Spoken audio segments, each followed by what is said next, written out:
And the Bucs hope that this will be their first victory ever. We have a great area, a growing area, in Tampa, St. Petersburg, Clearwater, Sarasota, Bradenton, Lakeland, and Winnehaven, and even Wachoo. Over 2 million fans, and it's the fastest growing area in the United States. Good afternoon, ladies and gentlemen, live from Tampa Stadium. For the first time ever in a regular season, the Tampa Bay Buccaneers entered the stadium with numbers in both the win and loss columns. The Buccaneers came onto the field to a wild standing ovation from the some 60,000-plus fans at Tampa Stadium. They did not introduce any players individually.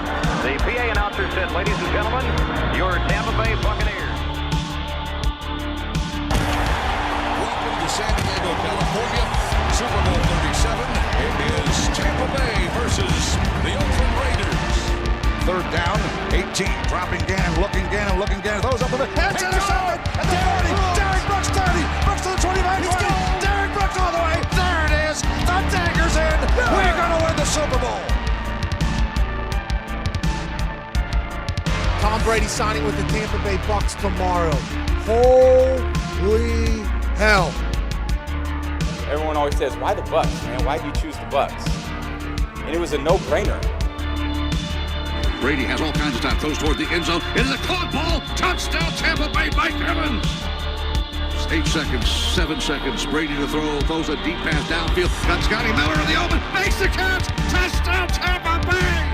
Super Bowl 55 will be underway at Raymond James Stadium. Here's the snap out of the gun. Play action fake pass to Gronkowski. He's going to score a touchdown. Touchdown Tampa Bay. Holy guacamole.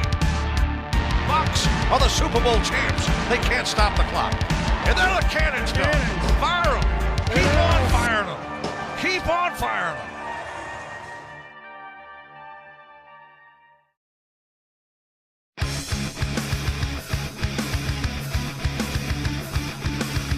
Tampa Bay Buccaneers from the 48-yard line. Second down, 13. Brady lobbed one downfield. Caught ball by Gronkowski inside the 20 to the 15-10. Gronkowski to the 5 to the 4-yard line. Holy guacamole. Here's the snap. Pressure coming from the outside. Brady throws a pass. Caught ball first out of the 50. Outside the numbers 40 to the 30-yard line. To the 25. It's Perriman. Bashaud Perriman. Touchdown Tampa Bay. Bucs win in overtime. This is the Big Nasty. Yeah, Big Nasty. Hall of Fame Tampa Bay Buccaneer fan, baby. This is Mike Allstott, Tampa Bay Buccaneers, and you're listening to the Cannon Fire Podcast. Cannon Fire Podcast, brother. You ain't listening, and you're missing out. Woo! And there the cannons go. Fire them. Keep on firing them. Keep on firing them. Welcome back, ladies and gentlemen, to a brand new edition of the Cannon Fire Podcast. Live on YouTube today. I am your host, as always, Rhett Matthew, joined alongside me, my good buddy and co-host, the Philly Bucs fan himself, Mr. Evan Wanish of BucsNation.com. For the second week in a row, first-time guest on the show, our good buddy from PewterReport.com, JC Allen, joins the show. JC, good morning, my friend. Morning, guys. How we doing? It's a beautiful Sunday. The weather's been perfect this last couple weeks before we get into the hell that is humidity.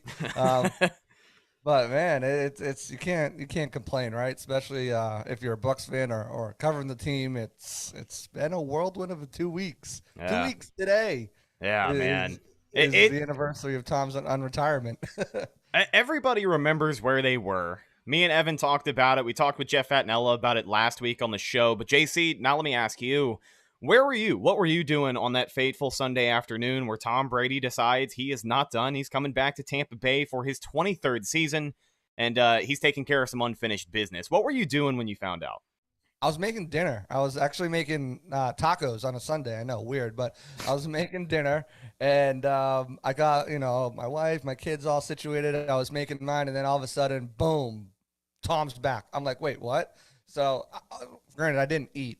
I just hopped right on the computer, wrote the quick story up for Pewter Report, got it up on the website, and then we did an emergency podcast, and then I ate. But yeah, I was just going about my daily routine, making dinner, getting everything ready, get my kids settled and get in bed, and he drops the bomb, and then Jensen's right after. It was like, my goodness, it was like Christmas Sunday in March. I didn't know what was going on, but it was.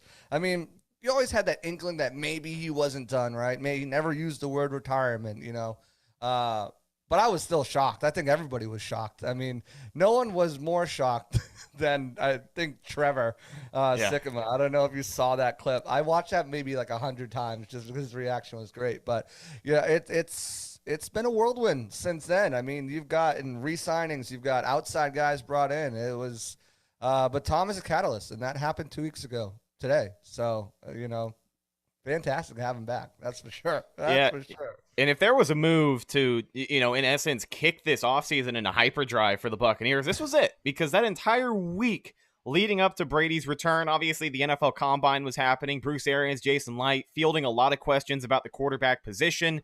But as the days went by, it seemed more and more likely that Bucs fans were going to kind of maybe have to settle for a Blaine Gabbert / Kyle Trask season. Our Lord and Savior Tom Brady comes back out of retirement, and the Bucs are contenders competing for another Super Bowl for a third year in a row. So it is a great feeling. But ladies and gentlemen, the quarterback himself, Tom Brady, is back in the news cycle. And it's funny, the circumstances that lead us here, it's important to remember, one, what time of year it is. It is right after the Combine, before the draft. I mean, free agency is happening. But this is also that time of the year where some of these pundits, they really love to just throw stuff at the wall, see what sticks. And unfortunately, we've got a case of that involving TB12 this week. So Dan Arnold, a Boston sportscaster, had mentioned on Sirius Radio this week that he would not be shocked if Tom Brady ends up in a Miami Dolphins uniform. And he said something along the lines of, yeah, both sides are actively working on trying to make it happen. Well, that quote gets misconstrued. A lot of people pick it up. A lot of national media outlets pick it up. And the headline becomes Tom Brady actively working on a trade to get out of Tampa. And listen, if you have any common sense whatsoever, it really doesn't make much sense for Tom Brady to announce that he is coming back out of retirement for his 23rd season in Tampa Bay. That's the direct quote. It doesn't make much sense for him to come out of retirement, recruit all of these guys to come sign team-friendly, favorable deals. I mean, Chris Godwin, 3 years at $20 million, right? That's a very team-friendly deal when you look at the wide receiver market, especially the money that he could have gotten. Shaq Mason coming to Tampa Bay, Logan Ryan coming to Tampa Bay. Those moves seemingly don't happen without Tom Brady. So how much sense does it make for Tom Brady to do all of these things and then just, peace the hell out and go play down in South Beach? It doesn't make a ton of sense. Evan, I wanted to get your thoughts first, but overall, I think the message we want to stress to open up this week's show, folks, Tom Brady is not going to Miami. I think we're going to spend the next 5 or 10 minutes shutting that down, but Evan, your thoughts on everything coming out of the media this week? So all of a sudden, Miami gets Tyreek Hill, and boom, they're getting Tom Brady as well. Just, I really wonder if they hadn't gotten Tyreek Hill, would any of this been talked about? 2 months ago, it was, he's going to sit out a year and he's going to go back in 2023 and play for the 49ers, right? And now it's, he's back in Tampa, but he's not actually. He's going to Miami. It makes no sense. People talk about the type of teammate that Brady is and the type of leader that he is. What type of teammate or leader would do that to their team, right? Just like you said, does Ryan Jensen come back if Tom Brady's not the quarterback? I don't know. Tom Brady gave him a phone call on that Sunday night to let him know that he was coming back. He even called Alex Kappa. It was a little too late for Alex Kappa, but he even called him. He texted Mike Evans and Chris Godwin. Would he do all that if he was like, well, yeah, I'm actually only going to be back for like a month and then I'm going to Miami? It doesn't, right? It doesn't make it much sense really at all. The Bucs had said if we're going to trade Tom Brady, if he wants to come back and wants to play for another team, it'll take 5 first-round picks or whatever. And now Miami doesn't even have a first-round pick this year. So I'm not sure Miami even has the ammo. It doesn't make sense from either side, really. The biggest thing that gets overlooked as far as what Miami's involvement is, this is a team that literally just gave up 5 whole draft picks to go get Tyreek Hill. What leverage at all are they going to have regarding the greatest quarterback in the NFL at the time being? I mean, JC, your thoughts? It's silly. Yeah. They do have 2 first-round picks next year. True. But and obviously they can give up more. But at the same time, this all started because Brady and Giselle bought land in Miami to build a mansion, right? So everyone's been trying to connect the dots. Remember, before he was going to play there, he was going to potentially be in the front office situation down there before Brian Flores, and then he pulled himself out of that because of the whole Brian Flores situation. Of course, these are all reports, but yeah, back to Dale Arnold up in Boston. I'm a guy from up there, so I had to listen to this jabroni a lot, and it's just media being media gonna media, right? Florio's gonna Florio, media's gonna media, and they're gonna put out some outlandish stuff. There's no way, no chance that Brady is exactly what Evan just said, recruiting all these guys to come back and be like, actually, you know what, I'm going to go to Miami to play, down there. Well, maybe that's a possibility, and I wouldn't rule that out for next season if they don't come to an extension on this year. I know they're working on restructuring, whether they add a year or not. I think Brady would, like that freedom to just play in a one-year deal, and if he wants to play next year, he's not contracted and beholden to any certain team. I don't think he's going to want to go to another team. Maybe he does Miami. I don't think so. It looks like Tom Brady's become full Florida man. I don't see him being Cali man. So, I mean, if he's not going to stay with Tampa, maybe Miami because he's moving down. I doubt it, though. I seriously doubt it. But that wouldn't happen until next season. This season, it's all in with the Buccaneers. I mean, you listen to even what Bruce has been. Bruce needs to lay off a little bit because it sounds like he's been drinking a lot. He's like, I've been drinking a lot with Brady coming back, can't stop celebrating. And their relationship is great. And that's one of the things, too, that the media tried to put out there is that the relationship between him and Bruce is fractured. So, they don't have a good relationship with the head coach. Maybe he wants to get out of there and go to a different situation. No. Well, Brady's a buck for 2022. After that, everything's on the table, I think. And it's funny, too, because, we talked a little bit a couple weeks ago, the return of Tom Brady, there's a lot of things that you're going to have to put up with for another year. We're going to have to put up with another season of those ugly-ass split jerseys inside Ray J, where it's the Pats and the Bucks jersey. I can't stand them. I thought they were done with, but you know what? The king is back. I'm okay. The Bucks are winners. We'll have a full stadium again. That's great. But you got to put up with that for another season. On top of that, though, as far as national media coverage, I mean, yeah, for another season in a row, the Buccaneers are going to be the top story on SportsCenter every single day, 5 days a week, Monday through Friday. But on top of that, you're going to get all these casual takes. But what you're going to get the most, and it feels like it's been this way ever since we landed Tom Brady, but it feels like a Bucs smear campaign sometimes. Like, I literally remember after they lost in New Orleans week 1, 2020, they're already floating reports out there about, oh, Tom Brady might be having buyer's remorse. Or maybe the Bucs are having buyer's remorse about Tom Brady coming in because, he had some flashes in week 1, but blah, blah, blah, blah, blah. He didn't look great. His body language says he isn't happy, whatever. And it's just an endless cycle of people either reading too much into things that they are not informed upon to, even be talking about, or we're just making stuff up because we can attach Tom Brady's name to it, get a bunch of clicks to our website. And unfortunately, that's the day and age that we're in. But it kind of sucks that we're going to have to put up with at least another season of people talking about Tampa Bay like that. Well, JC can probably attest to this about the smear campaigns and stuff. He did it to Brady for 20 years in New England, right? It wasn't, people. There's a crowd of the media that just don't like Tom Brady. Because he wins too much, I don't know, maybe. But then there was a whole other crowd of people that just hated the New England Patriots, right? And now that Brady has moved on, there's still some people that don't like Bill Belichick, don't like everything that he's done, whatever. But then the Brady haters have seemingly come to Tampa, and they seem to want to drive him out of Tampa because maybe, I don't know, it's not a big enough market for them, right? Maybe, going to Miami or San Francisco, it's a big market, right? Which is wild, too. Just kind of a sidebar here, but Tampa as a media market has almost doubled since Brady came here. Yeah. Like when he came here, I think we were 18 or 19 in the country. And if they haven't cracked the top 10 yet, they got to be top 15. And that's a really big deal when New York and LA are number 1 and 2. And the thing is, the last point I will say about this whole thing, why in the world, especially this season, would Tom Brady want to leave the NFC to go to the AFC? Like this offseason, out of all of them, why would this be the offseason that you want to go there? There's some good teams that would maybe win some of these divisions in the NFC that aren't even going to make the playoffs in the AFC. Like there are some good teams that are going to miss the playoffs because there's only 7 spots.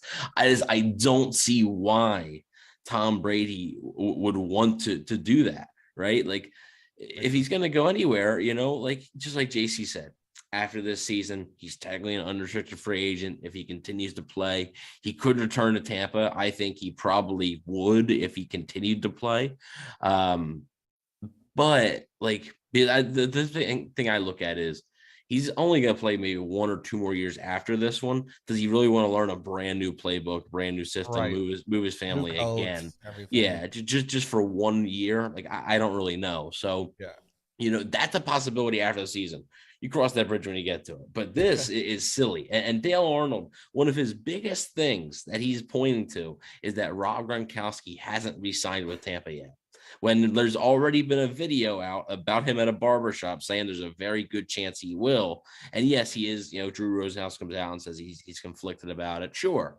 But like, is that your argument that Rob Gronkowski hasn't re-signed yet? Like, I don't understand why this is getting so many clicks from so many national and notice how nobody's confirming it. Nobody is confirming these reports. They're all reporting the Dale Arnold thing. Nobody is saying, oh, I've heard the same thing. No, they're reporting the same thing, and it's just it's ridiculous. JC, I wanted to get your 2 cents on this really quickly. Our buddy Matt August in the live chat brings it up. We mentioned him briefly, but the tight end, big number 87, Rob Gronkowski.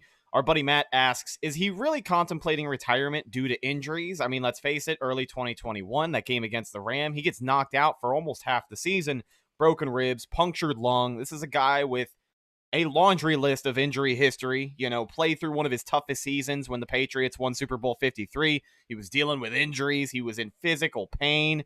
I mean, we had Chris Gronkowski on the podcast a little over a year ago telling us about the pain that he was in the week of the Super Bowl, just because that's how the Patriot way was, right? So we've heard that Gronk is reportedly undecided.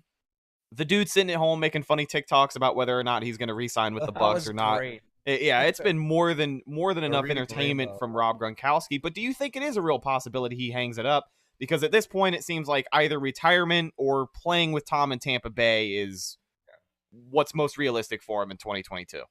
And so, I mean, the exit interviews, I actually asked him that, how's your body feel relative to other years? Bumps and bruises, whatever. But, I feel generally good. I don't have anything that is really, ailing me at this moment. So I'm going to take some time away, blah, blah, blah. I think for Gronk, it's obviously Tampa or a bust, right? He's not going to go anywhere else, I don't think. I think for him, he has so many opportunities off the football field. Not only just to make money, but to be Gronk and have fun and let loose. And he loves football. I'm not gonna say that he doesn't love football, but at the same time, it's a very physical sport. I mean, look at he was knocked out last year for what, 6 games, something like that. A couple injuries along the way. So I think he loves football, and I think it's really what comes down to it is, okay, I love football. I want to be back out there with the guys, but do I want to take that punishment? He's a very, very smart financial guy. Didn't spend a dime of his contracts, used all of his endorsements, and he's got plenty of endorsements coming through still. USAA and all these other things that just keep popping up. Oh man, we talk about all the stuff we got to suffer through for another year. We got to look at another year of Gronk USAA commercials. Busted. Those were the worst. It was so bad. But, I think at the end of the day, I think he comes back. I don't think that he doesn't not play one more season. Just because I think the opportunity to go out there, he's already, in my mind, the greatest tight end of all time. I know a lot of people will go Tony Gonzalez or whatever, but I think he comes back one more year. I mean, look what he did. I mean, his first year and his second year, he earned almost 1,000 yards, and he missed a bunch of games. So I think he's still a dominant player. Tom's not going to let him retire. Are you kidding me? Tom's like, Gronk, coming back, Gronk, Gronk, coming back, Gronk, come back. And he'll be back. I think he'll be back. It might not be until after the draft. It might be closer to camp, but I think He'll definitely be back in action, and I wouldn't worry about that. He's not going to Miami. He's not going to Buffalo. He's certainly not going to play with Joe Cool up in Cincy. No one wants to go to Cincy. Even Cincy players don't want to go to Cincy. They wake up like, oh, man, I'm in Cincy. Crap. I think he's back with the Bucs for sure. I really wish, I just hope when he resigns that then you can be like, oh, like, forget it. Like, none of the Brady stuff's happening because Gronkowski is with Tampa. So why, he could have chosen to play anywhere, right? So if he goes to the Dolphins, then he's like, oh, well, but if Gronkowski comes back to Tampa, that or when in this latest restructure, like JC said that they're working on, it ends up being a 1-year extension basically. And that would just be crazy. We got a super chat, a $5 super chat from Let's Hoodie. go. Hey, clap it up for the boy. Yeah, that's right. Let's go. Yeah. There it is. See, that's why I got to get my Roadcaster working, man. We'll get the soundboard rolling in here. Be a whole experience. So our buddy Hoodie Jube, he says, what's up, Rhett and Evan? Y'all's thoughts on rumors of getting Julio Jones and then the rumors on kicking the tires on getting Baker Mayfield if released and he becomes a free agent. We'll talk about Julio Jones first. We actually put out a podcast last week talking about the possibility of Julio Jones to Tampa. As time goes by, it's an interesting thought, but when you think about his position in that wide receiver room, the work that the Bucs have already done in that wide receiver room, I mean, I think, JC, you asked Jason Light himself about, just looking at that wide receiver room and if there is still work to be done. And he obviously said they'll leave the door open, but they like the guys that they have in there. Julio Jones to Tampa Bay, we talked about it a little bit before, but it's been a week and a half. Things changed. Do you still think that's a realistic possibility for Julio Jones to come down to Tampa Bay, take a minimum contract to help the team, and go chase a ring with the GOAT? Well, wait a minute. Before JC talks, if Brady's playing for Miami, why is he recruiting Julio to Tampa? Right. Yeah, that's also important I don't know. to mention. It's Julio Jones is one of those. First of all, everyone go ask Greg Allman on Twitter right now if Julio Jones is signing with the Bucs. Everybody do it. At Greg Allman. All of you at the same time, ask him Julio Jones to the Bucs. Don't tell him I sent you. But no. It's funny because, Skip Bayless comes out and, oh, yeah, I talked to someone from Jones's camp and Tom Brady's DMing him, telling him to come down and play in the Sunshine State. I don't think so. I just don't think it's going to happen. Julio Jones, he's not been the Julio Jones that we know of the past, right? And he wasn't even that with the Falcons. And then Tennessee stupidly gave up like a second and fourth round pick for him. But he's going to come in here. They're looking for a number 4 wide receiver. And if Julio Jones is anything that Julio Jones could be, resurgence, whatever, he comes down, he starts doing the TB12 diet and pliability because his hammies are always bugging out. What happens with that Russell Gage then? Because if he can be Julio Jones, I mean, he's your number 3 receiver, and now you're paying $10 million to that. And plus, the Bucs are very interested in some of these guys in the draft. Alec Pierce, they're at his pro day, had him for a formal. Traylon Burks and Chris Olave are coming down to Tampa for visits. They've got a lot of interest in some of these guys in the draft. Christian Watson, they were heavily there at his pro day at NDSU. You got to like a guy if you're going to North Dakota for any reason. Unless you're going to look at like the Mount Rushmore, and really, I mean, it's just a bunch of people on a wall. You got to like Christian Watson if you're setting people up there. So I think they look towards the draft, and maybe even early enough as the first round. You're going to have to if you're taking Traylon Burks or a guy like Chris Olave and get that wide receiver 4 spot settled. Julio Jones on a minimum deal, if he's willing to accept his role, that's the thing. I don't know Julio Jones from a hole in the wall, but does his ego as one of the top wide receivers allow him to say, okay, I was the number 1 guy. Russell Gage was the number 3 guy. And now I'm the number 4 guy. Russell Gage is the 3 guy. I don't know him. Like JPP is the same thing, right? Does JPP's ego allow him to be like, okay, yeah, I'll play backup to JTS? I don't think so. And I don't think the same can be said about Julio Jones. This guy's a competitor, was one of the best at his position for a long time, and now he's not. So I would say no. I'll stomp that shut. But you never know. They could surprise. I still think the overall idea, the visual of Julio Jones in a Buccaneers uniform, for Atlanta fans, that's got to be the nail in the coffin, because I know their franchise is in absolute shambles. And Julio Jones made some of the best plays of his career against Tampa Bay. You know what I mean? We watched this dude just absolutely tear us apart when he was healthy, because the last couple of years in Atlanta, he was obviously battling injury, and that's become a hot topic as of late. But I mean, he tore us to shreds when he was playing like the best wide receiver in the NFL. So on top of everything that you just said, I think the idea of him donning a Buccaneers uniform to not be the number one wide receiver is a little jarring. But let's get to the second half of our buddy Hoodie's question here. He talks about Baker Mayfield, Browns quarterback. I would say former Browns quarterback, but he is still there because they will not be trading him. And it seems like a lot of teams are interested on kicking the tires, but not at that $18 million a year price tag. So if and when he may be released, maybe it's like a post-June 1st designation kind of thing. There's also the possibility of Cleveland just hanging on to him, because if Deshaun Watson gets suspended, you'd hate to be you'd hate to be Baker Mayfield, who is sloppy second choice there, having to start some games in place of the guy they just replaced you with. But let's talk about the possibility of maybe Baker Mayfield, after this offseason, ends up a backup somewhere, because that's the market he seemingly has right now. Is Tampa Bay a realistic option for him? And would that be a good atmosphere for him? You want to go first, Evan? Yeah, sure, I'll go. No. Yeah. just the short answer. It's just another thing that doesn't make a whole lot of sense. One, I think if Mayfield were to be released, I think he would choose a spot where there's a chance he could start. Like there's a chance that, like, if a guy struggles, he could come in and start. Maybe like in Atlanta, if Marcus Mariota struggles, maybe, I heard there wasn't much interest from Carolina's side or Mayfield's side, but that's in a trade, right? Maybe it is Carolina as a free agent, Giants, he's gonna go to a place, I think, where he maybe has a chance to start eventually.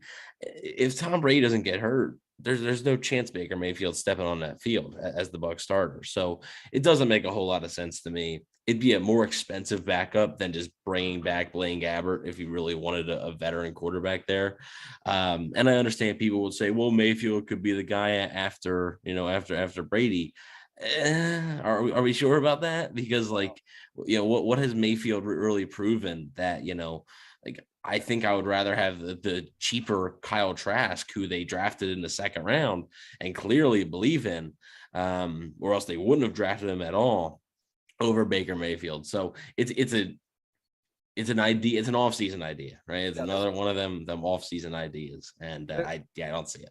Yeah, there's multiple layers to this too, right? So, okay, you bring in Baker, right? You don't trade for him. He gets cut. You bring in Baker on a one-year deal to sit behind Tom. There's no guarantee he's signing next year to be the guy. I mean, even if you do like a wing, you sign, learn the system, whatever. If Tom goes down, you're a guy. Whatever. I mean, there's no guarantee that he's going to stick around next year. Maybe his market heats back up. Then on top of that, the Bucs want to figure out what they have in Kyle Trask, right? And this whole offseason before Tom Brady unretired two weeks ago was, we got Blaine and we got Trask. We got Blaine, we got Trask. We got Blaine, we got Trask. Blaine wasn't signed. Blaine isn't signed. Blaine is still an unrestricted free agent. And then Jason Light on the Sirius XM the other day said, Blaine's a possibility that we could bring him back. We're going to explore all our options. So it went from Blaine and Trask to not even Blaine's a possibility to re-sign. Well, I still think they probably re-sign him. But I mean, now we're talking about, you're talking about this guy as a starter, and now it's a possibility you'll bring him back. So I think they really want to see what Trask can do. I think they really want to see Trask in that number 2 spot, get those number 2 reps in practice. And if he has to go into a game for garbage time or anything like that, he's the guy that goes into the game, because you have to kind of see, you're not going to see what you have as a starter, but you can see what you have in a backup. And I'm of the belief that even if it's a second-round pick, if it's a third-round pick, teams should always be investing in quarterbacks, and especially when you have a team this good at developing quarterbacks with Clyde and Tom Moore and Byron and BA and all these guys, and obviously Tom's on the team. So you always got to be, you look at the Patriots did that too. I mean, they did it all the time. Jimmy Garoppolo, Jacoby Brissett, Jared Stidham, Ryan Mallett, second, third, fourth-round picks in the quarterbacks, and just had them develop. Even so, you need to see what you have in Trask for sure. And if you can't do that when you have Baker Mayfield here, it just impedes his development, because he's going to be taking reps And so hell no on Baker. I'm out on Baker. Maybe next year, probably not. I did hear that the Bucs were kind of looking at that possibility if Brady didn't come back prior to, just internal discussions about it. Not like, they're going for Baker. But, I don't see it this year. I just don't see it. Really quick, $2 in the Wendy's fund from our guy, Mr. Bucks Nation. Another super chat. He says, let's get this super chat train going, baby. Thank you so much for your support. Clap it up for the boy. Doing big things out there. He's doing big things. Yeah, our buddy James, if you guys haven't checked him out yet, JC with the assist. Thank you, by the way, on the soundboard. Much appreciated. James, if he has not already, I think he's about to hit 15,000 subscribers right here on YouTube. So this man is literally the king of Buccaneers content on YouTube.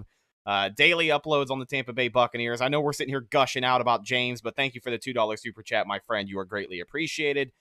JC, you briefly mentioned Jason Light on SiriusXM earlier this week. Another quote that I took away from that and I wanted to get your thoughts on before we move on to the other transactions the Bucs have made, because believe it or not, this episode is not all about Tom Brady. But here was an interesting soundbite that a lot of people had some fun with. It was Jason Light talking about Tom Brady's return, SiriusXM NFL Radio. He says, it's been an awesome 2 years.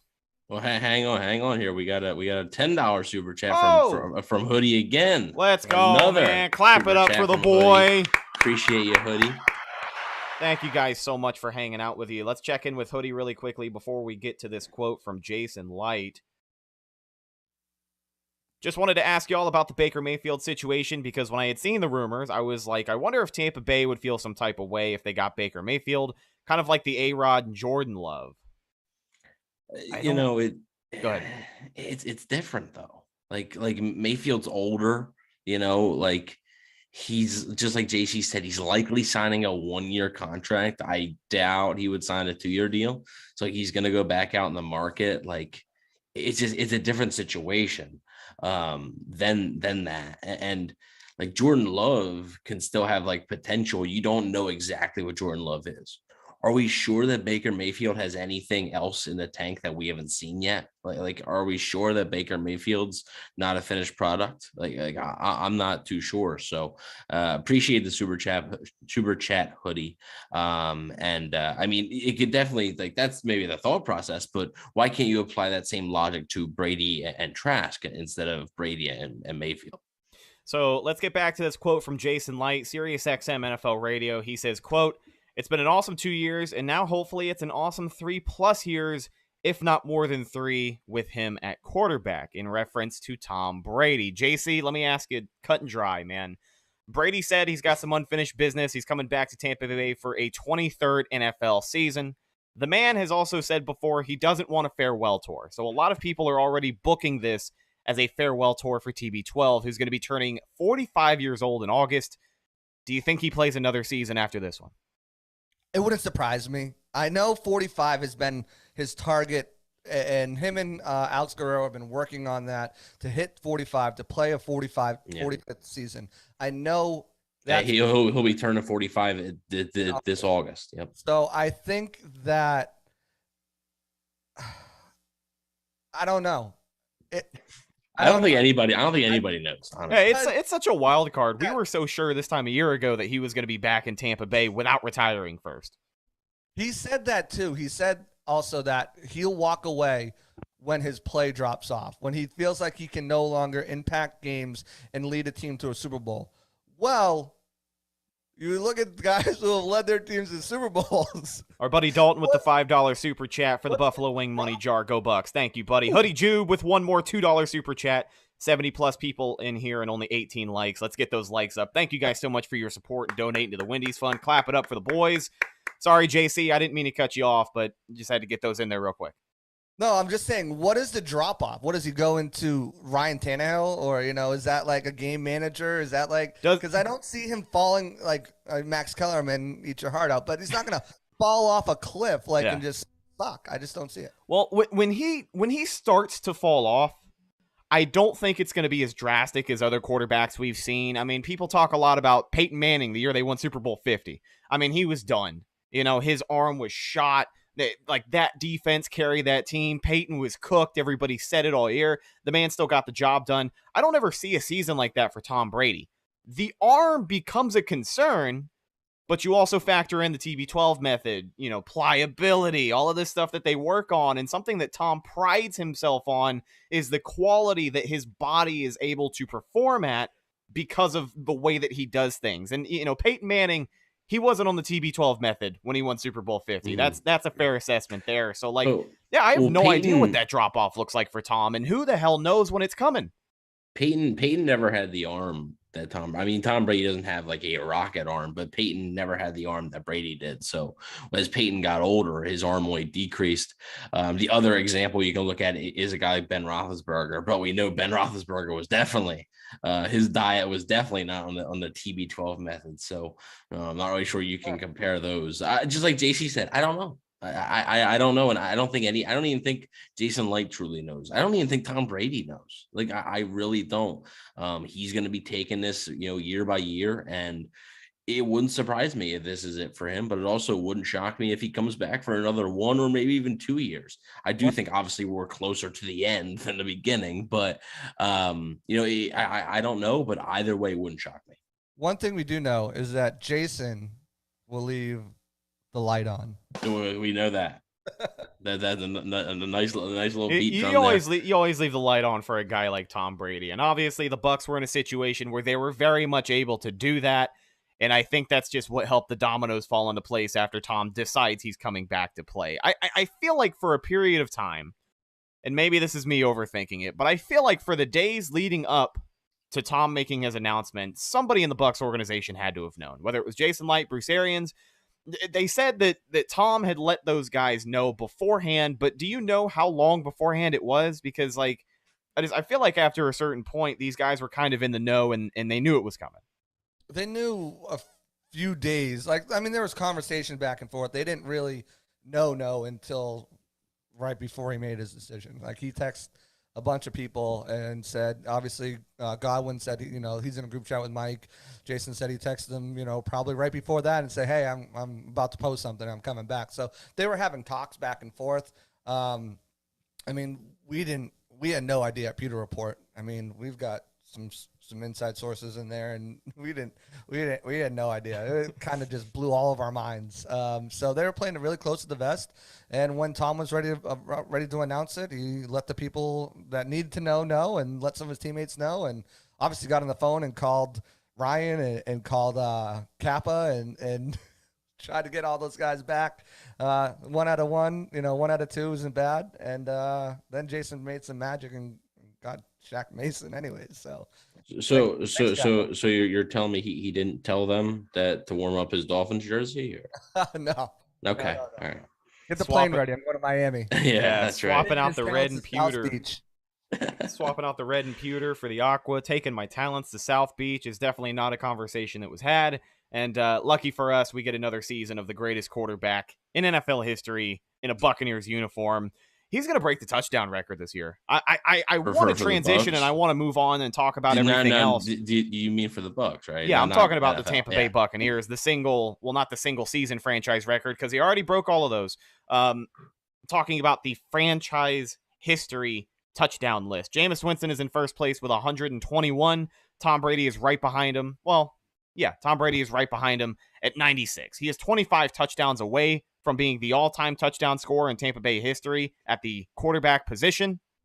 And the guy's been averaging 40 touchdowns a year since he got here, so I almost feel like this is something that's just it's going to happen. And the fact that he made it happen even if he has a down year, it's going to happen. Right. And the fact that, he's on pace to make it happen in less than 3 seasons, I guess is a testament to 1, the greatness of TB12, and 2, how pathetic the history of the Tampa Bay Buccaneers is. Yeah. Because, it's 121 touchdowns is very respectable for a franchise record.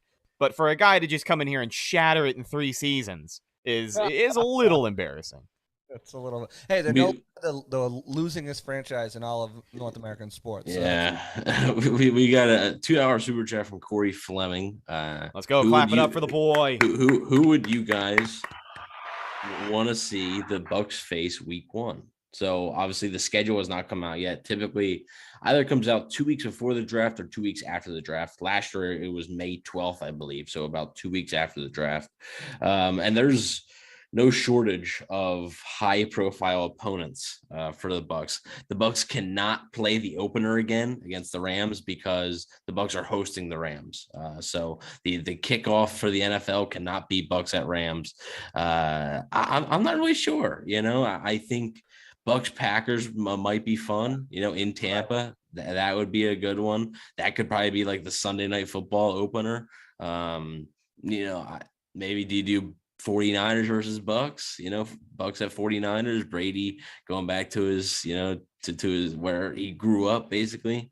There's a lot of good options. And real quick, just want to get your 2 picks in, but before we head on and real quick wrap up with the other transactions they did.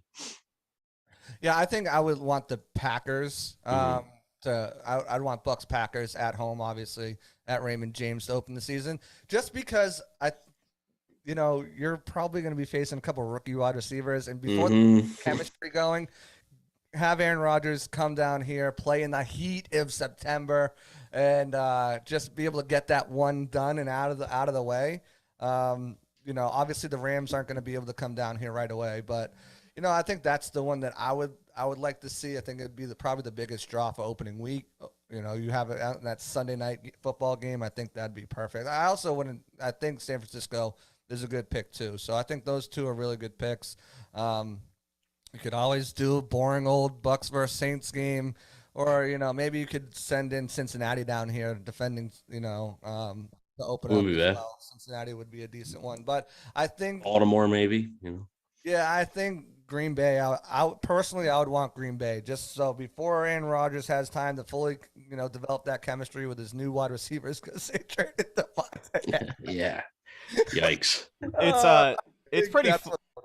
It's pretty funny that it seems like we're all 3 going to have the same answer across the board, but I was also leaning towards the Packers. I remember on the schedule release show that we did back before the 2020 season, I believe we had Matt Matera on for that one. I talked about Rocco with the $2 super chat. No message, just a super chat. Appreciate it. Hey, clap it up for the boy in the Wendy's fun. Appreciate it. Truly appreciate you. Thank you very much. JC is putting that Roadcaster to overtime. Yeah, man, putting it to work this morning. So let's talk about obviously Bucs Packers. I was really excited about that game in 2020 because something about that rivalry, and it's funny because it's not even a rivalry anymore, but you think back to the NFC Central division, think back to the Battle of the Pigs back in the 80s, the creamsicle, the Brett Favre tearing us up all those years as well, and then Warren Sapp getting after him in the red and pewter, Monday Night Football, under the lights, red and pewter, white and yellow. Something about that uniform combo is so nostalgic for me. So I will always be looking forward to that game. Hopefully, if it is week 1, maybe they can get the primetime slot. With the schedule the Bucs have this year, they haven't officially released the schedule, but with the opponents, man, the max is 5 primetime games. They might just break the rules a little bit for Tom Brady this year. You might as well give the Bucs 7 or 8 primetime games. But the Packers is a matchup that would be a lot of fun. Sorry, go ahead. I said that'd be a great way to start off Monday Night Football with a new crew, too. Yeah, for real, man. But our buddy Hoodie in the live chat also brought up, and I guess you brought this up as well, JC, but Bucs Saints, week 1. We've seen it before, time and time again. I think back to I guess they want to start off 0-1. Yeah, I know that's gonna be an interesting start because that not only do you come out and you face the team that has just been the monkey on your back these last 2 seasons with Brady and Tampa, but Dennis Allen, the new head coach, Jameis Winston under center. Hopefully we get a full 60 minutes out of him. Well, we're not sure. If that sets the tone. Gonna be ready. Yeah. Well, that sets the tone for the first month of your season. A division matchup like that. Like, I know we've seen it time and time again. I will never get tired of Ryan Fitzpatrick absolutely shredding New Orleans week 1 in 2018. 2020, you get Tom Brady's debut. The Bucs aren't able to get it done. It is what it is. It seems like the timeline is right for a Bucs Saints week 1 matchup. For the sake of Tampa Bay, it's a pretty hefty matchup week 1 because it's a team that they have had 0 answers for these past couple of seasons. But again, like I said, except for the playoff game. The playoff game where it mattered the most is obviously important to remember as well. That ended in a Super Bowl championship. But when you roll out the Saints week 1, everybody in that locker room knows the mindset that they have to be in week 1. And I feel like that's the team that would make them more prepared than anybody else. Not to say that they're going to go into one game more prepared than the other, but I mean, seriously, that's the biggest wake-up call on your schedule is New Orleans week 1. Yeah, I think, I mean, presents a challenge. There's plenty of storylines. You can make it a 4:00 game, so you save those 5 prime times for later. Yeah, I think that I don't want to see Sunday Night Football Saints at Bucks ever again. Yeah, it hasn't worked out for Tampa. The first one was 38-3, and the next one's 9-0. So I do not want to see another Sunday Night Football with the Saints in Tampa. It's going to be interesting too because they could actually, to your point, they could get 6 primetime games this year if they are playing Dallas. Yeah, what if they play on Thanksgiving? You know, what if they play on Thanksgiving? Doesn't count as a primetime game, even though it is pretty much a primetime game.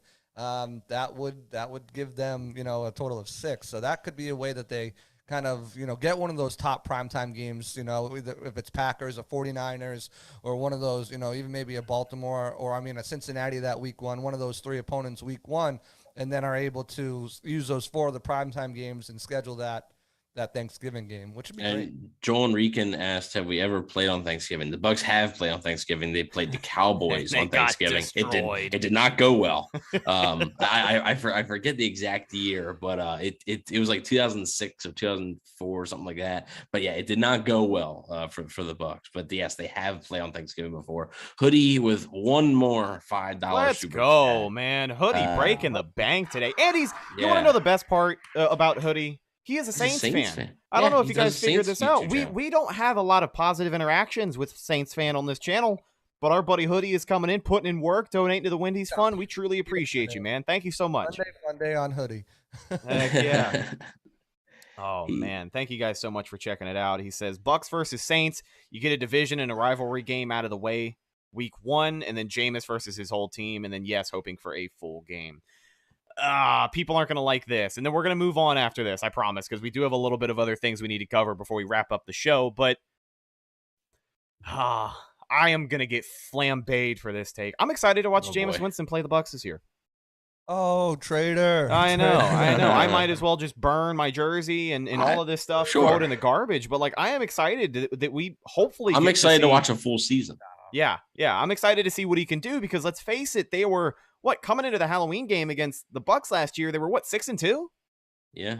6-2, and his touchdown interception ratio was great. Yes, and then the offense he was in was... Mikey with a $5 super chat. Give us a Saints versus Bucks 1:00 game at Ray J when nobody is watching. That sounds good to me. There you go, man. Make them play out there in the heat. Listen, and then the Bucks can wear their white on white, which I don't love, but that forces the Saints to wear, but it's black on black. So. What's pretty funny too is that having Tom Brady as your quarterback. When's the last time the Bucks have had back-to-back 1 p.m. starts? like when you guys really think about, I'm sure that there's a few instances, but do you remember late last season they had a stretch of the one Atlanta game and then the Jets game or something was back-to-back, I think, or.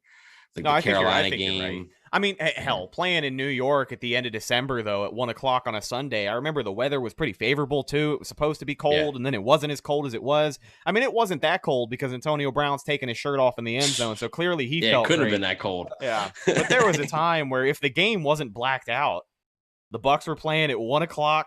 It was a game that nobody watched, and if you were in the stadium September, October, even into deep November, it was a guarantee you were coming out with a sunburn. Man, I don't want to say those were the days, but those are where the real Bucks fans were made. It was also a guarantee that the visiting team was coming out with a W. So.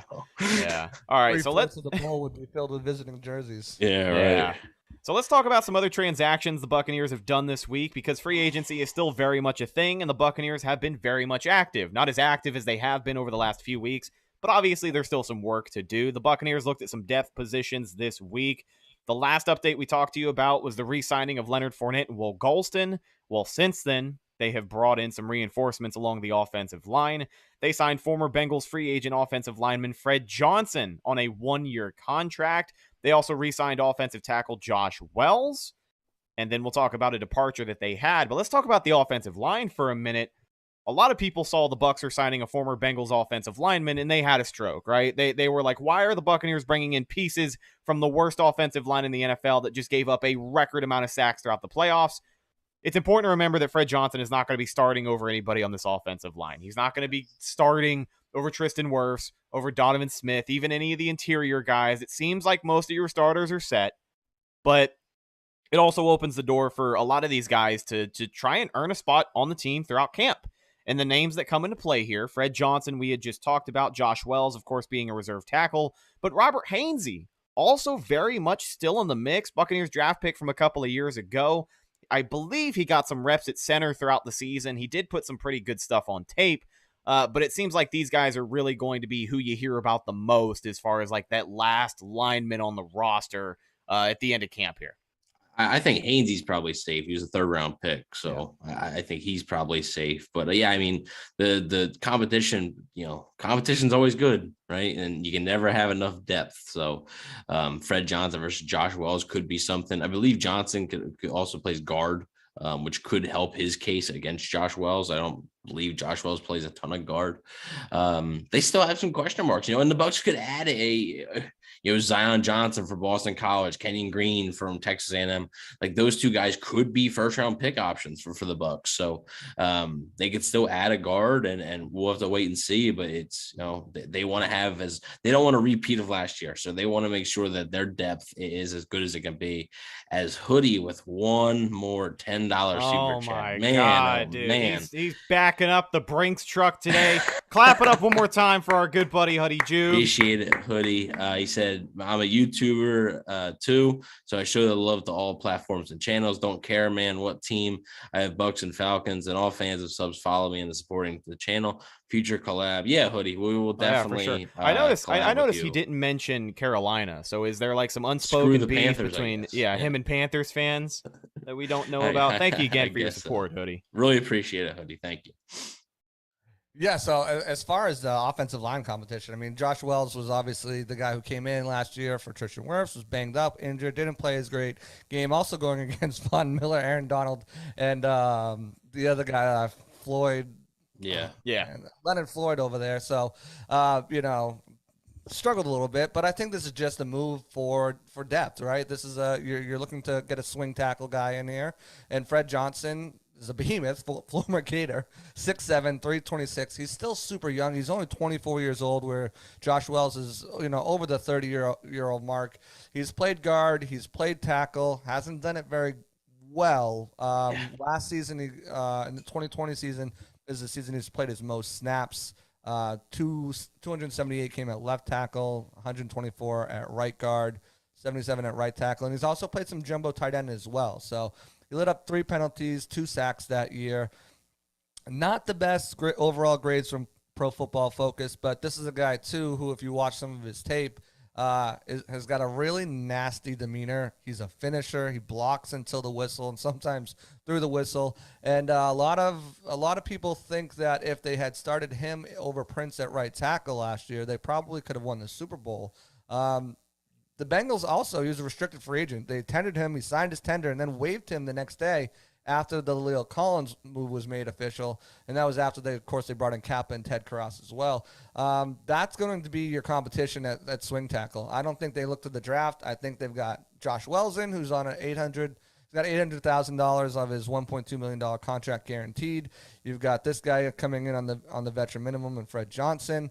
As far as guard goes, they could look to the draft of Zion Johnson. I don't really think Kenyon Green is the answer. He's more of a run blocker right now than a pass protector.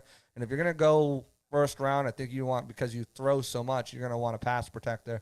And Zion Johnson's clearly the best. Maybe later rounds, 3rd round, you go with a Dylan Parham or a Cole Strange or one of those guys to add to that guard mix. But I think the Bucs pretty much, for the most part, feel pretty comfortable with Stinney, and they've got Leverett, and Hainsey played right tackle in college, took all last year developing as a center, but he's still got that flexibility to play guard as well. Obviously, we know Leverett can play multiple spots in the line. We saw him going at right tackle when Josh Wells was injured. When Tristan Wirfs was injured, he's played guard, can play a little center. So they've got John Molchen, and they've got Zadarius Hutchinson. Molchen was on the practice squad the last 2 years. Hutchinson was undrafted free agent.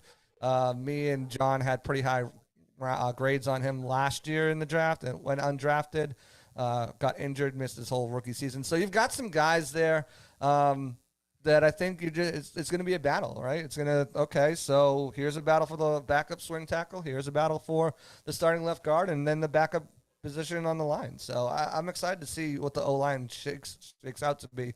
And they could still go to the draft, but I think that's less of a priority. If Zion Johnson's there at 27, and, your other prospects, Devontae Wyatt's gone, Olave's gone, Burks is gone, maybe, you're looking at Lewis Seen and Zion Johnson or trade down. I think, that makes a lot of sense, but we'll see.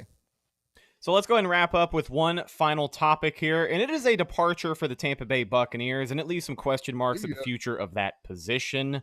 Former running back Ronald Jones signs a 1-year deal with the Kansas City Chiefs, the team that Tampa Bay vanquished 31-9 in the Super Bowl. He ends up signing over there. It's a contract worth up to $5 million a year. And for Ronald Jones, honestly, we talk about Kansas City as a landing spot for him. I think most people knew he was going to be gone after this season. That ends up being the case. KC is an interesting situation because he's paired up in the backfield with Clyde Edward-Helaire. And one thing we know for sure about Ronald Jones is his strength in an offense. It isn't necessarily pass blocking. It isn't necessarily catching the ball out of the field. This is a guy who gets better with the more carries that he gets. I mean, there was a time where he almost had 1,000-yard seasons, and he's averaging right around 5 yards per carry. I think he's a great runner. I really hope he ends up being successful. I just don't know if KC is the best fit for him, because when you've got Patrick Mahomes, I know their wide receiver one at the moment is Juju Smith-Schuster, but it still strikes me as a pass-first team, and I just don't know. Like, I really don't know how much of an opportunity he's going to get there. How much of I don't know how much of a fair shake he's going to get in that offense, because it seems like a lot of the fans over there, too, are kind of in denial about Clyde Edward-Helaire maybe not being the guy that they wanted him to be. And I feel like when you have a bunch of uncertainty in your running back room, there's always going to be one odd man out. And for Kansas City, it's either going to be Clyde Edward-Helaire or Ronald Jones. But I'm curious to see how that shakes out. And then, of course, a big departure for Tampa Bay in that running back room. But Evan, your thoughts on Rojo ending up in Kansas City? Yeah, I mean, you talk about fit, and I don't think it's the best fit either, but Rojo can maybe be sort of that change of pace back. Clyde Edwards-Helaire, more of the receiving type, more of a Kareem Hunt style, Edwards-Helaire is. And then Rojo can come in and maybe be that guy. Maybe Kansas City wants to run the ball a bit more. They lost the Super Bowl in 2020, and then they didn't even make it in 2021. So maybe they've gone to the drawing board and say, look, we got to start running the football maybe a little bit more, and that's where Jones can come in. So it'll be interesting. Obviously, it's a 1-year deal for him. He can come back on the market. And for the Bucs, obviously, they brought back Leonard Fournette, but Giovanni Bernard's still a free agent. Keyshawn Vaughn and Kenyon Barner, I think, are the only other running backs on the roster. I would expect them to add one more running back this offseason, maybe even two, whether it be through free agency or the draft. They signed Giovanni Bernard very late last offseason. So, that I could see them bringing back Bernard if things don't pan out for him, if he don't get another opportunity. But I do think the Bucs will end up adding a running back or two, and this was a move that was expected, right? I think when you looked at the Bucs free agent list, you look at two guys, O.J. Howard and Ronald Jones, as the two guys who were likely to leave, and they both end up on AFC title contenders. So good for him, and we'll have to wait and see what his role is in Kansas City. Yeah. Nah. Hey. No. So, I mean, Rojo, very talented runner. I think he's a very talented runner. And, not to steal Peter Blake's victim of volume, I think you hit the nail on the head there, Rhett, that this is a guy who needs volume rushes in a game to really start to get going. And that's not bad. There's tons of rushers that are like that they need to get fed in order to, put out their best potential. That was not going to happen here because Rojo's not a 3-down back. You can't pass protect worth a lick, and he's not a great receiver. While he made improvements in that area, it's not one of his strong suits. His strong suit is being is a tough physical runner through the holes who can show some bursts and separate and make some plays on the open field. It's going to be difficult for him to see the field a lot. It really depends, right? Because Clyde Edwards-Helaire was touted as a luxury pick at the time for the Chiefs.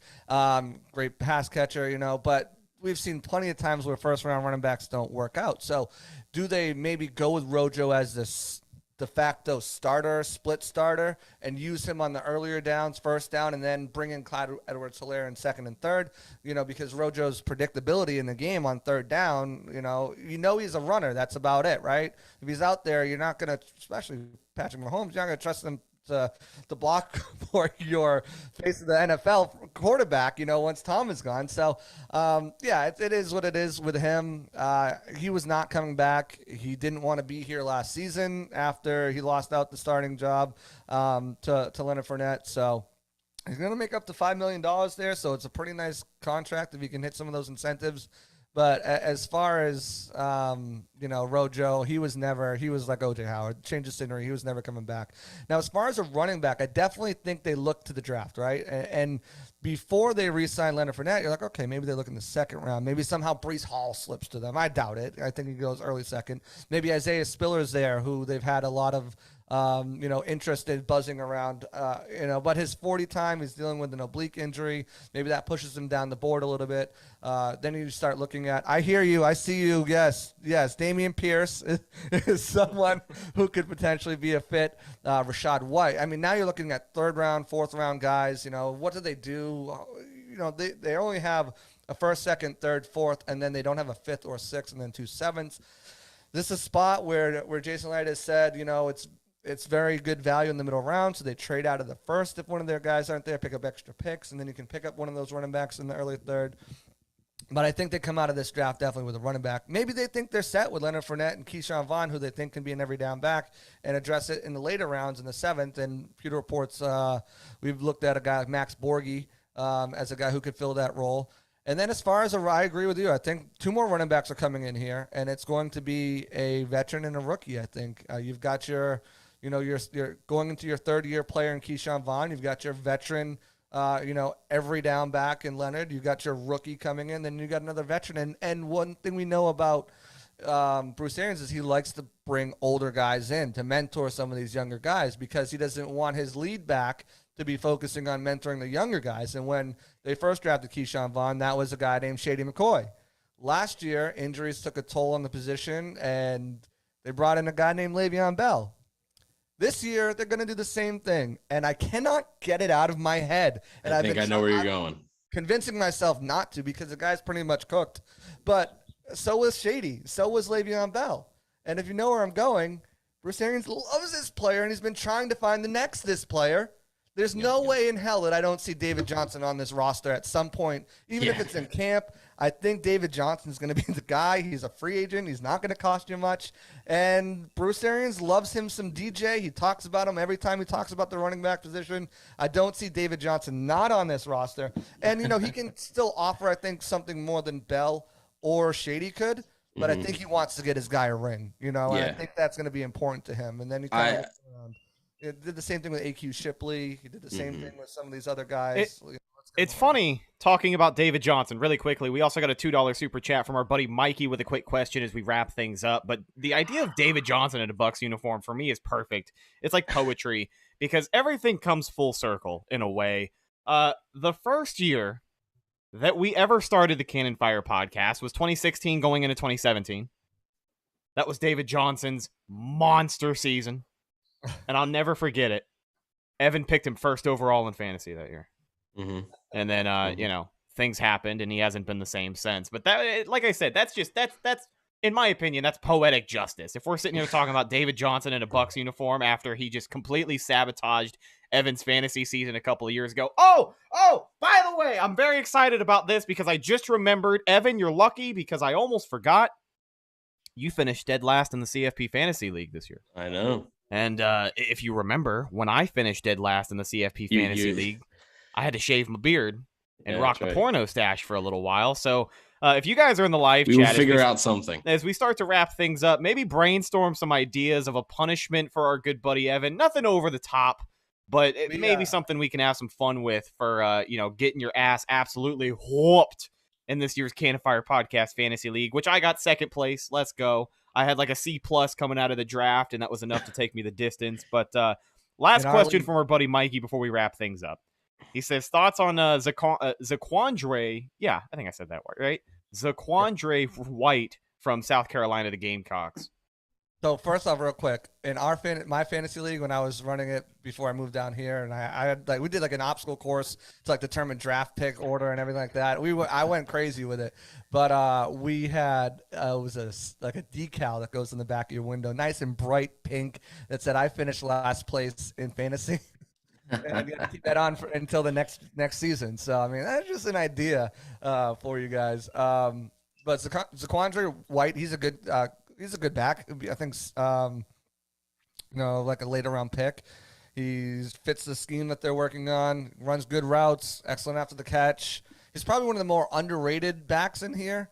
He's got good size, good athleticism. He's from Florida also. So. Yeah. There's a chance they could be interested in him in the later rounds. He's got good intangibles. It's just the tough thing is them not having that 5th or 6th round pick, because I feel like that would sort of be his sweet spot. And I the 4th may feel a little rich for me. And I don't think he's going to be anywhere close to being in the 7th round. So he just doesn't have a lot of production, right? Yeah, right. That's one thing too about him. He's taking a weird journey to get to the Gamecocks, and which is good. Sometimes good because you don't have all that. You look at some of these guys at Alabama who are workhorses, and they've got so many snaps on them.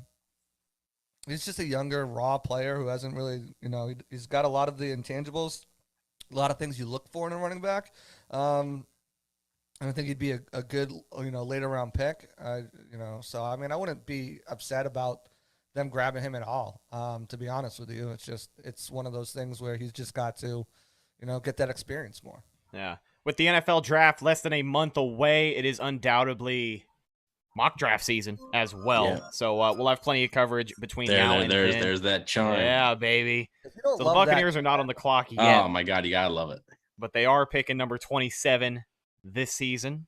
So it'll be interesting to see what they do with that pick. Plenty of questions going to be answered here over the next few weeks as well. Before the draft, free agency still very much a thing. The Buccaneers could go out, sign a running back tomorrow, and we'll be right here to tell you about it. And Holy Hoodie. Hell.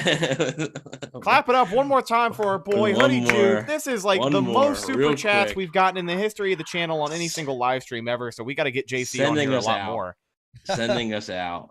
My top 4 running backs coming out of this draft that I would like on my team or recommend for y'all to pick are Breece Hall, Brian Robinson Jr., Kenneth Walker, James Cook. I'm a huge James Cook fan. I'm not sure. I know the Bucs met with him at the combine. I know the Bucs liked Dalvin Cook when he was coming out, so maybe they'll like his brother. Poetic justice, full circle. OJ, right? Yeah, there you go. Definitely full circle. James Cook and David Johnson in the same running back room. So Breece Hall, like JC said, not sure. I doubt they pick him a running back in the 1st unless they're trading back, and I just don't think he'll be there in the 2nd. Brian Robinson Jr. is an intriguing one. I think he's a good player. He could be maybe there in the 3rd, maybe.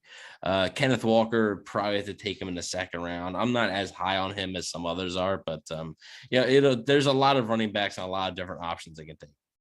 Ladies and gentlemen, JC Allen from Pewter Report joining the podcast. Thank you so much for your time today, my man. I know before the episode, we were like, 35, 45 minutes. We don't have a ton to talk about. Here we are an hour and 8 minutes later, but we do appreciate you hanging out with us. Where can people find you and, of course, your awesome content? Absolutely, guys. Thanks for having me on. This has been, awesome. I love chopping it up. Any chance I get to talk about football, especially Bucs football, I'm always down. So whenever you want me back on, let me know. But as far as you guys want to follow me, JC Allen NFL on Twitter, at JC Allen NFL. Pretty much your one-stop shop for everything Bucs, whether it's Pewter Report content that we're putting out, whether it's Bucs, directly from the Buccaneers, whether it's from PFF Bucs, any rumors, any national media. It's all going to be on my page. You can always follow it there. Turn my notifications on. Follow me. Click that follow button. I appreciate that. As far as all of our work, at Pewter Report on Twitter as well, pewterreport.com. We've got some awesome things. We just did a roundtable yesterday of who we think, what position we think is the biggest need so far after what they've done and the rest of this offseason. So we got some great stuff. Obviously, draft coverage is picking up now that we're ending towards the end of free agency and heading into April, which is draft month. So got a lot of great stuff there. But other than that, yeah, JC Allen NFL, Pewter Report. A pleasure to be on here with you guys, and thanks for having me. Pleasure to have you, my friend. Check it out, folks, pewterreport.com. Honestly, most of the guys at Pewter Report have been such good friends of the pod for so many years. We're grateful to have you guys, and glad to talk to you today. Check out our show on social media, Facebook, Instagram, and Twitter. All of those are Cannon Fire Podcast. Oh, yeah, brought to you by Celsius as well. It's not a Pewter Report pod without rocking the Celsius, man. Tom asked for a plug. A new Arctic vibe, new flavor. Yeah. This is really good. I had strawberry lemonade, too. Like, when we all drink the Celsius. You know, a lot of people are like, oh, yeah, they're just, sponsors are just going to. No, man, like, this stuff is bomb. Like, oh, dude, it honestly, hey, I'll just throw this out here right now. I hate to put you on the spot, but favorite flavor, mine is strawberry guava. I think that's the best one. I had it at the live podcast they did the day before the Super Bowl last season. They were coming around, passing out samples, and the strawberry guava was the one I had. I've been hooked ever since. It is great stuff. Evan, did you ever decide on a favorite flavor? I actually just recently got my first case, so I haven't decided on a flavor yet. I haven't tried enough of them. So first one I tried was the watermelon. It was pretty good. I know it's a basic flavor, but yeah, I'm looking forward to trying some more. You gotta get on it, man. Good. I mean, and you know what, too? I mean, I don't condone this, but I mean, I use it as a mixie or whatever. I mean, sure beats a Red Bull. It's got that flavor, too. Yeah, but there you I go. just had, I'll tell you, I just had it yesterday, strawberry lemonade. I immediately jumped up to my top spot. Strawberry lemonade is so good because it tastes just like strawberry lemonade. It gives you, obviously, all the essential energy you need. And I was burnt out Friday when I had it, and I had to go to my kids' carnival from like 6 to school carnival. I'm like, man, thank goodness they had it, and I fire, just fire. I have nothing else to say about the strawberry lemonade, but fire. Folks, go out, pick up a case of Celsius, check out our friends at pewterreport.com, follow us on social media, find my co-host on social media at EvanNFL. You can find him on Twitter and Instagram at Bucks_Daily, the #1 Buccaneers fan page on Instagram. I subscribed to that daily. And let's go, man. Let's get it. Last but not least, you can find myself. Actually, you can find Evan's written work as well on BucksNation.com if you guys want to check that out. Evan, you got anything cooking this week? I got a few stories lined up. You'll be on the lookout. All right. Make sure you guys go check that out. Once again, BucksNation.com. Last but not least, you can find myself, Instagram and Twitter at Rhettakus, RHETTAKUS. If you follow me, I will follow you back. That's the show, folks. Big shout out once again to our buddy JC Allen from Pewter Report. We'll talk to you guys a little bit later on this week, of course, with more Tampa Bay Buccaneer news. And, of course, draft season just around the corner. So keep an eye out for one of our first mock drafts here soon. I'm your host, Rhett Matthew, signing off for my co-host, Evan Wanish, and our special guest, JC Allen. We'll talk to you in the next one. Until then, and as always, go Bucks.